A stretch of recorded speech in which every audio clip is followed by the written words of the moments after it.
Hello friends, કેમ છો? જય શ્રી કૃષ્ણ. બધા મજામાં હશો. આજે આપણે ડિનરમાં મલ્ટીગ્રેન લોટની ભાખરી બનાવવાની છે. એટલે આમાં મકાઈ, જુવાર, રાગી અને જવનો મિક્સ લોટ છે, 4 જણનો. અને એ માટે એની ભાખરી કરવાની છે. એમાંથી કડક બિસ્કિટ જેવી ડિનરમાં જે ભાખરી, શાક, રવૈયા બટેકાનું રસાવાળું શાક બનાવવાનું છે. તો આમાં ભાખરીના લોટમાં મીઠું મોયણ નાખીને આપણે ભાખરીનો લોટ બાંધી લઈશું. લોટને થોડો કઠણ રાખવાનો છે, કારણ કે ભાખરીનો લોટ થોડો કઠણ હોય છે. અને સાંજે ડિનરમાં લગભગ સિમ્પલ આજે જમવાનું બનાવવાનું છે. તો એની હું તમારી સાથે શેર કરવા માગું છું. જો આપને મારા વિડીયો ગમે ફ્રેન્ડ્સ, તો લાઈક, શેર ને સબસ્ક્રાઈબ જરૂર કરો. અને મને કોમેન્ટમાં જણાવશો કે તમને મારો આ વિડીયો કેવો લાગ્યો. રવૈયાને ધોઈને પાછો કટ કરી અને એમાં 4 કાપા કરી લીધા છે. અને એમાં એક નાનું બટેકું નાખવાનું છે શાકમાં. એની પણ લાંબી ચીરીઓ કરી લીધી છે. પછી એક બાઉલમાં ચણાનો લોટ લીધો છે, થોડો 2-3 ચમચી જેટલો. તેમાં મીઠું અને આ આદુ મરચાં લસણની પેસ્ટ છે. હું આ આદુ મરચાં લસણની પેસ્ટ આવી રીતે બનાવીને રાખું છું. અને આ ગોળનો પાવડર છે. એમાં બધા રૂટીન મસાલા કરવાના છે: મરચું, હળદર, ધાણા જીરું, થોડો ગરમ મસાલો, હિંગ, અને હું થોડો અજમો પણ નાખું છું કે જેથી પેટમાં ગેસની તકલીફ ના રહે. અને આદુ મરચાં લસણની પેસ્ટ આ રીતે હું બનાવીને જ રાખું છું કે જેથી અજમો આ રીતે મસળીને થોડો હાથમાં નાખીએ હથેળીથી તો તેની સારી સુગંધ આવે છે. અને તેમાં થોડું આપણે મોયણ નાખીશું અને લીલા ધાણા નાખીશું અંદર. પછી બધું બરાબર મિક્સ કરી લેવાનું છે અને રવૈયામાં ભરી લેવાનું છે.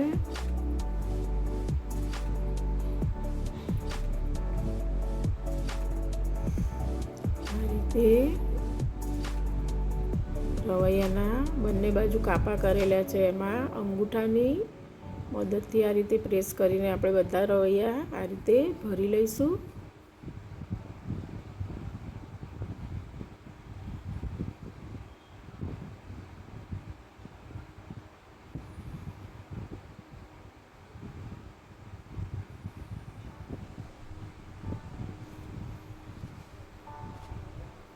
આ રીતે આપણે બધા રવૈયા ભરી લેવાના છે.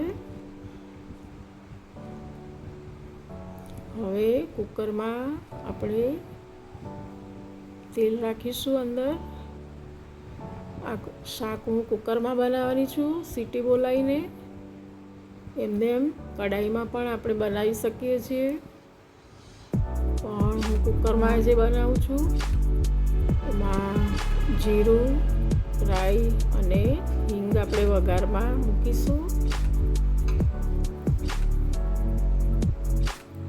રવૈયાનું શાક બનાવવાની બધાની રીત અલગ અલગ હોય છે ફ્રેન્ડ્સ. હું આ રીતે બનાવું છું રસાવાળું રવૈયાનું શાક. કોરું પણ બની શકે છે, પણ દરેકના ઘરમાં અલગ અલગ રીતે બનતું હોય છે. આ રીતે પહેલાં હું બટાકાની ચિપ્સ ઉમેરી દઈશ. પછી જે કોરો મસાલો વધ્યો છે બધો, એ મસાલો પહેલાં અંદર ઉમેરી બરાબર હલાવી લઈશું. પછી આપણે જેટલું રસો રાખવો હોય એ પ્રમાણે એમાં પાણી ઉમેરીશું.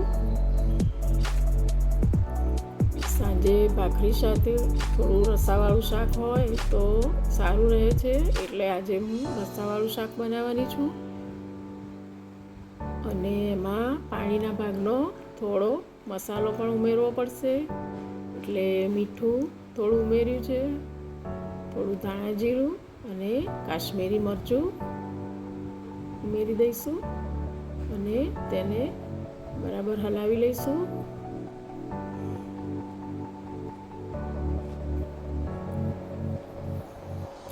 હવે આ રીતે બધા રવૈયા ઉપર ગોઠવી દેવાના છે અને પછી હલાવવાનું નથી. શાકને આપણે હલાવીશું નહીં, ખાલી થોડું આ રીતે કુકરથી હલાવી દઈશું અને એનું ઢાંકણું બંધ કરી અને 2 વિસલ થવા દેવી છે મીડિયમ ગેસ ઉપર. 2 વિસલ થઈ ગઈ છે અને શાક તૈયાર થઈ ગયું છે આપણું. આ રીતે બનશે. થોડું રસાવાળું છે અને હજી પણ થોડું શાક ઠંડુ થશે એટલે રસો થોડો જાડો થશે, ઘાટો થઈ જશે. એટલે આપણે ભાખરી સાથે ખાવાનું હોય તો એમાં કંઈ કોરું કોરું લાગતું નથી. અને હવે આપણે ભાખરી બનાવીએ છીએ મલ્ટીગ્રેન લોટની. આ રીતે થોડી થીક ભાખરી વણવાની છે, બહુ પતલી પણ નહીં અને બહુ જાડી પણ નહીં, એ પ્રમાણે. અને માટીની કઢાઈમાં આપણે એને શેકીશું, પણ માટીની તવીમાં શેકીશું આપણે એને. મલ્ટીગ્રેન લોટની ભાખરી આ રીતે થોડી ચોંટી જતી હોય છે ઓરસિયા ઉપર. એવું થાય તો તમે થોડો રોટલીના લોટનું આટામાં લઈ શકો છો. માટીની તવીમાં ભાખરી શેકવાથી સરસ ભાખરી એકદમ કડક બિસ્કિટ જેવી બને છે ફ્રેન્ડ્સ. આપણે રૂટીન ભાખરી પણ એમાં બનાવી શકીએ છીએ. જો ભાખરી ચોંટી જતી હોય તો આ રીતે ઓરસિયો ફેરવીને વણી શકાય અને પછી તવેતાથી લઈ લેવાની. આ ભાખરી થોડી ચડી ગઈ છે એટલે એને આપણે ટર્ન કરી દઈશું. બીજી બાજુ પણ થઈ ગઈ છે ગુલાબી એકદમ.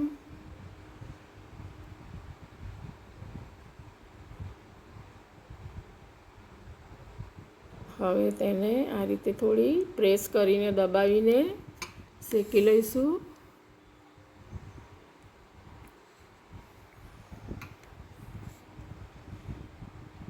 આ રીતે એકદમ મસ્ત ભાખરી બને છે. સવારે ચાની જોડે નાસ્તામાં પણ આપણે આ રીતે કડક બિસ્કિટ જેવી ભાખરી બનાવી શકીએ છીએ. આપણે ગુજરાતીઓનો લગભગ સવારે ચાની સાથે આવી કડક ભાખરીનો નાસ્તો હોય છે, બિસ્કિટ જેવી. હવે આપણે એ જ રીતે બીજી ભાખરી બનાવીશું, તેને પણ એ જ રીતે શેકી લઈશું.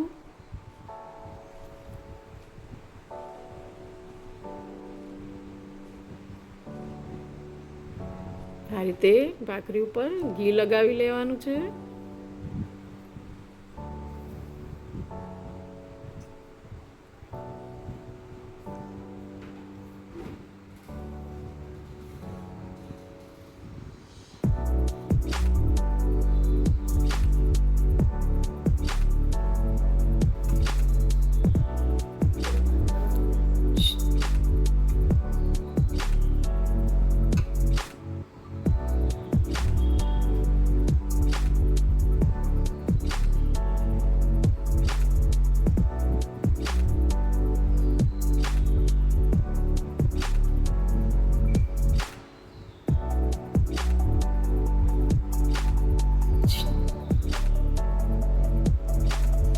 તે બીજી ભાખરી પણ તૈયાર થઈ ગઈ છે. આ રીતે આપણે બધી ભાખરી બનાવી લઈશું.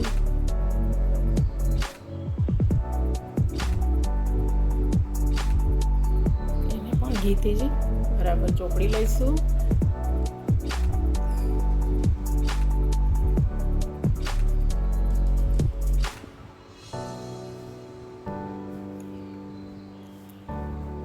આ અમારી આજની ડિનર થાળી છે ફ્રેન્ડ્સ, સિમ્પલ.